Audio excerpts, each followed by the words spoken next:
la Europa de posguerra, a partir de algunos principios fundamentales, convierte a el territorio más devastado de la Tierra en 30 años en el más cohesionado de la Tierra, en el socialmente más cohesionado, ¿no? La integración europea, no hablemos de los últimos 6 años, hablemos de los 30 años posteriores a la posguerra, se muestra como la zona socialmente más cohesionada del planeta. ¿No? Ese capitalismo renano, para contraponerlo al capitalismo anglosajón, de alguna manera heredero de algunos postulados de la Revolución Francesa, en contra del paradigma estadounidense por excelencia, ¿no? Puramente financiero. Bueno, ahí se organizó Europa a partir de una serie de principios.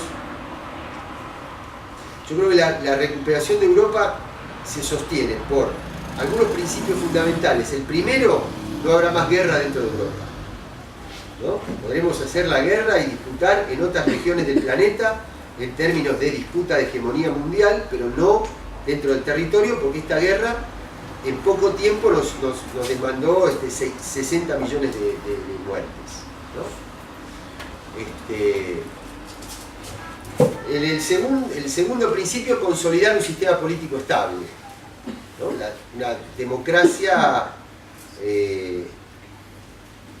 republicana en términos clásicos, ¿no? La república hoy nosotros podemos entenderla de más maneras, digamos, pero es un esquema republicano, división de poderes al más puro estilo Montesquieu,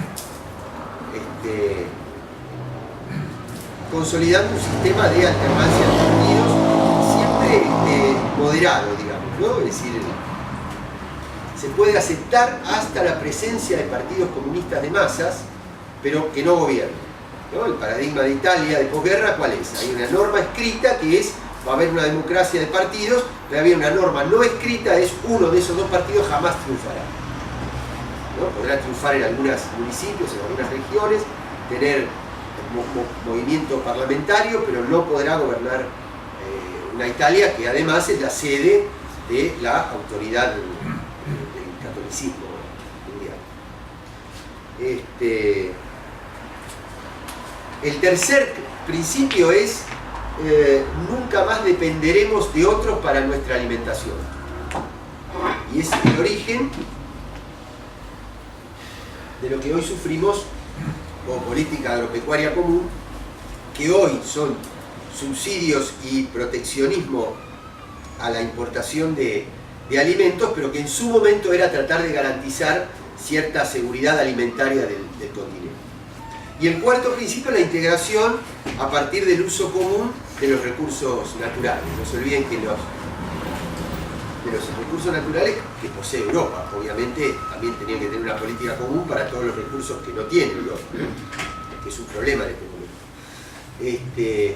Pero ustedes no se olviden que los primeros acuerdos de la integración tienen que ver con los acuerdos de Roma por el carbón y el acero, y después con la creación del Euratom, ¿no? de la energía atómica, es decir, acuerdos claramente de integración política para la utilización de los recursos naturales. Ese es un primer soporte. El segundo soporte es económico, que es el Plan Marshall, ¿no? Cuando la primera elección parlamentaria que tiene Francia de posguerra, el Partido Comunista francés alcanza casi un 30% de los votos, inmediatamente reacciona a los Estados Unidos, dice, si nosotros ya tenemos la mitad de Europa dominada por el bloque comunista y además el comunismo se nos va a ir metiendo por la vía electoral en los países occidentales, se nos terminó Europa. Por lo tanto, tienen que acceder con un flujo de capitales financieros muy fuerte, que son los que aceleran el desarrollo, la recuperación, la reconstrucción. Aún así, con estas condiciones políticas y estas condiciones económicas, si a mí me preguntaran cuál es el diferencial fundamental de Europa, no es ninguno de estos dos, sino que es la coexistencia de un conjunto de liderazgos que interpretaron la realidad europea y se encaminaron a un proceso político en Europa con mirada estratégica. Para mí el diferencial, porque podían haber existido estas dos cosas y no existir la integración como se produjo. Pero ¿qué es lo que pasa? Que nacieron al mismo tiempo, así como hubo un Keynes que desmintió algunos principios de fatalidad en el modo de interpretación histórica del marxismo, o existió un Lenin que encabezó una revolución no en el lugar donde se habían utilizado más las contradicciones del capitalismo, sino en una economía pastoril, y sin embargo construyó el primer régimen marxista.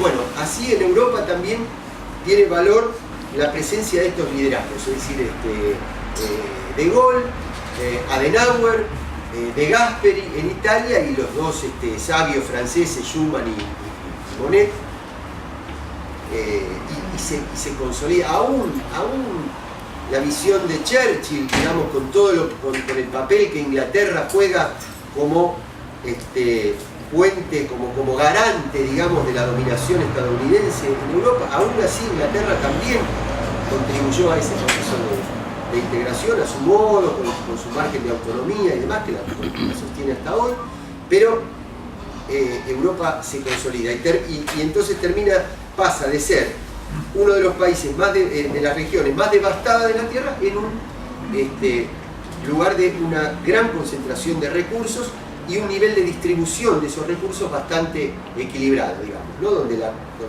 curva entre o la distancia, digamos, entre los deciles más altos y más bajos era inferior comparativamente con otras regiones de la Tierra.